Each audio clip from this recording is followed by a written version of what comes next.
Yun, tatlo eh.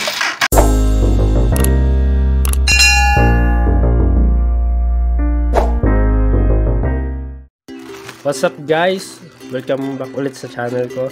Salamat nga pala sa mga naghihintay ng aking video. Pasensya na dahil ngayon lang ulit ako nakapag vlog dahil busy masyado sa aking buhay. Ngayon mag-unbox naman ako ng order ko sa Lazada. Additional performance para sa motor natin na Sigma 250. Spark plug to guys. Actually mahilig ako mag-try ng mga iba't ibang klaseng accessories ng motor para makita kung legit ba yung mga tinitinda nila o maganda ba, hindi lang yung nasa advertisement lang. Ito nga pala guys yung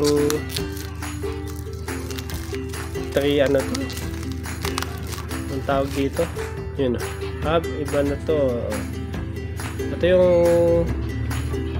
tatlo to eh, tatlong ang tawag dyan, tatlong negative, tatlong yan oh,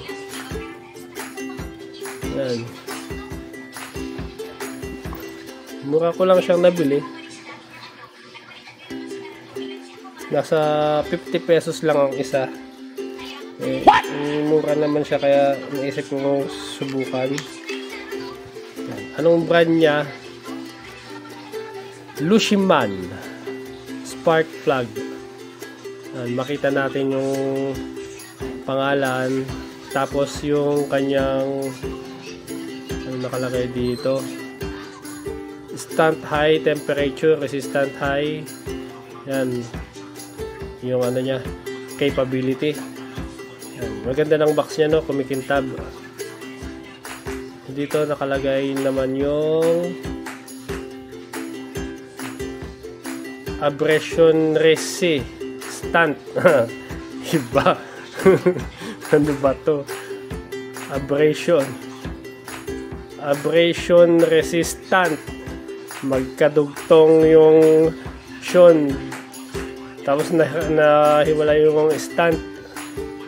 Okay yan. Up. Ganun pa rin ang kanyang side, kapareho lang ng kabila. Up. Yan, sa picture niya isa lang yung tawag dyan, yung basta yung matanda ko anong tawag dyan, yung sa negative part niya isa lang, pero yung syempre yung laman naman niya is tatlo, diba? Naka side gap. Yan.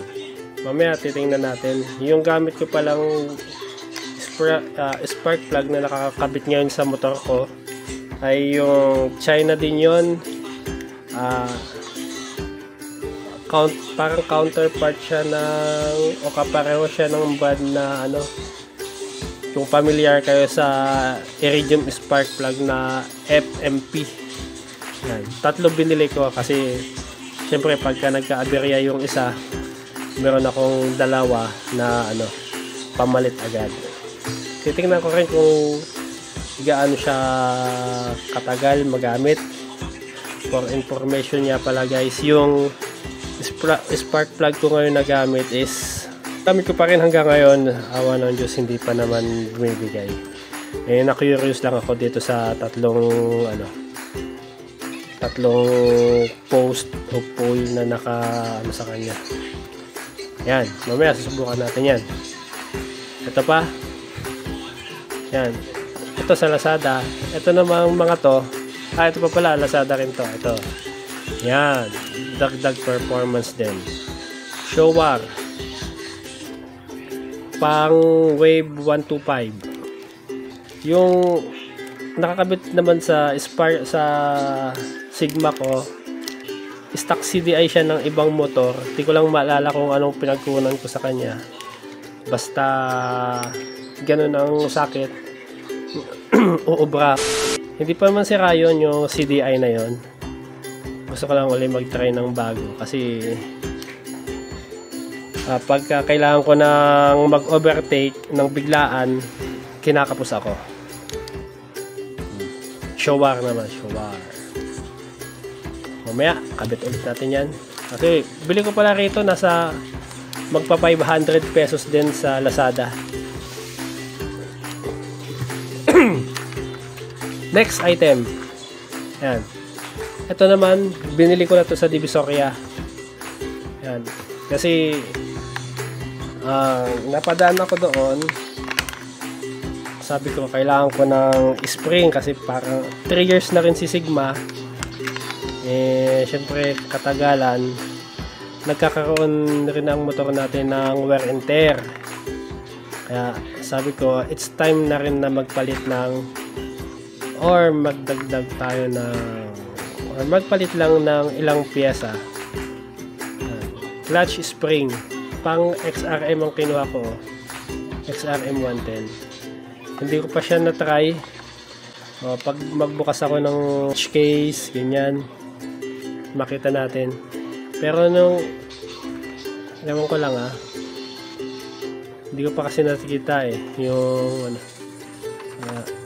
Actually, mura lang naman bili ko dito, kaya di rin manghinayang sa ano. Di ka rin manghinayang sa pera na ginastos mo. Wala pang 100 to. Yung 4 na to. Yan, sa Divisoria ko nabili yan sa 99 Mall. Yan. Kasama to, yan. Handle grip. 85 pesos lang. MSM. 85 pesos lang bili ko yan. Maganda rin naman to Magandang klase rin yan. Ito. Yan. Siyempre, magpapalakas ako ng motor, kailangan ko rin ito. Bumili ako kahit lang 2, kahit pakapalin ko yung clutch housing ko. Uubra naman siguro kasi basta ma-press, pag kumapal yung housing, magkakaroon ng stress yung spring, diba? Lalo siyang hihigpit. Yung disadvantage nga lang nito ay syempre yung kanyang mabilis na pagkapudpud ng mga clutch tawag dito, yung mga clutch plate tsaka yung clutch lining, mabilis mapudpud. Yung disadvantage nito yung pag magpatigas ka ng spring, kaya dapat sakto lang Pag bumili kayo pala sa Divisoria, bumili kayo ng maramihan, yung tipong ibibigay sa inyo ng wholesale price nila. Kasi pagka bumili kayo pa isa-isa, ito wala pang to, kalimutan ko kung magkano isa nito, pero parang wala pa yatang baka 50 pesos lang isa nito, kalimutan ko, wala pa kasi yung mamaya yung total nito. Ito pa yan, clutch lining, clutch plate nakalagay pero ang laman niya is lining. Kasi ang kasukat sa mga hindi nakakaalam yung sa Sigma natin, yung kasukat niya is yung mga TMX ano ba, yung basta ganyan, TMX, XRM. Yan. Para lang ito ng XRM, ang pinagkaiba lang nila is yung XRM kasi is 4 na lining lang. Ito pag sinabi yung TMX, ibibigay sa'yo syempre 5 piraso. Yung sa atin ilang piraso ba? 6 yun, di ba? Bumili ako ng 2 set. 3 set lahat ng binili ko. Ang presyo nito sa is binigay lang ito sa akin 100 ang isang box. 150 to ang isa. Laki. Retail 150. Tapos since tatlo binili ko, binigay nila sa akin na 100 ang isa. 'Di ba? Laking tipid na 150 rin ang tipid mo. Siyempre, hindi ka na bibili sa susunod kasi meron ng stock. Ito, bali itong mga ito, yan, 500 lang lahat ito. 500 pesos ko lang nabili itong mga ito. Diba? Laking tipid, diba? So, mamaya sa next video ko, ipakita ko yung performance ni Sigma yung sa dito spark plug tsaka itong shower pag naikabit ko before and after. So kita ulit tayo mamaya.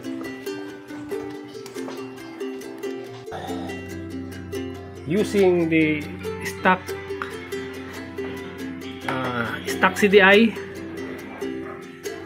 together with this. Ang ignition coil ko nga pala, hindi siya Apido. Yung nabibili ko lang siya sa tabi-tabi. 150. Siguro 150 pesos ko siyang nabili. Yung maalala ko anong brand. Swedish ba yun? Dish. Basta may dish ang dulo.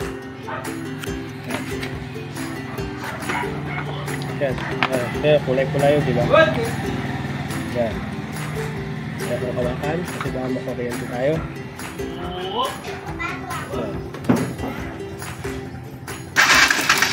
Wow, para mas marami siya. Kakatakot.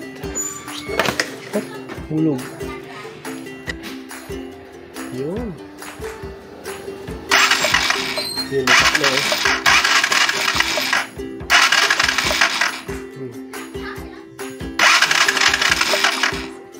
Minsan tumatalon siya dito sa isa, minsan dito sa taas, wala pa rin sa pangatlo. Kasi ang tendency niya is kung sa sino pinakamalapit, yun ang talon ng kuryente niya.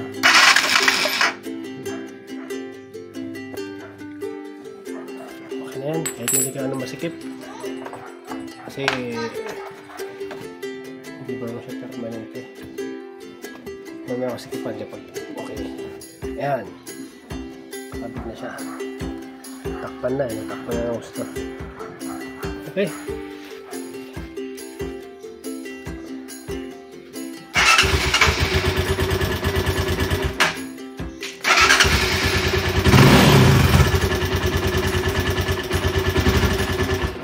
Siyempre,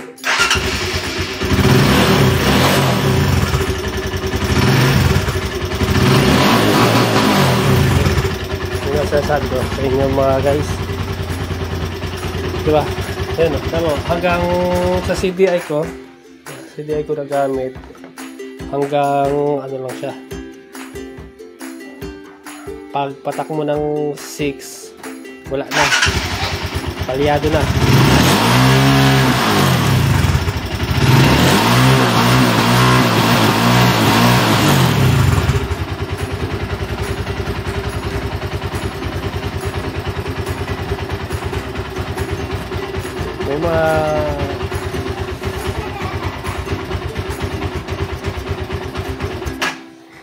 Next time yung ano naman, ayusin ko to, yung wiring ko para may kaibit ko yung racing CDI natin na shower. Ayan natin ko. Walang kahirap-hirap para starting.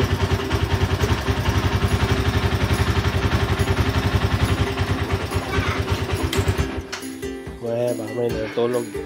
Ngayon pala guys is ang oras ngayon ay nasa bandang alas 9 pa lang ng umaga. Baka may natulog pa.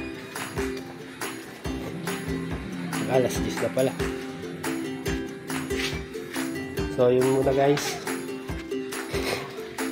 Update ko kayo pag nakabit ko na yung shower. ayusin ko lang ang wiring. Okay?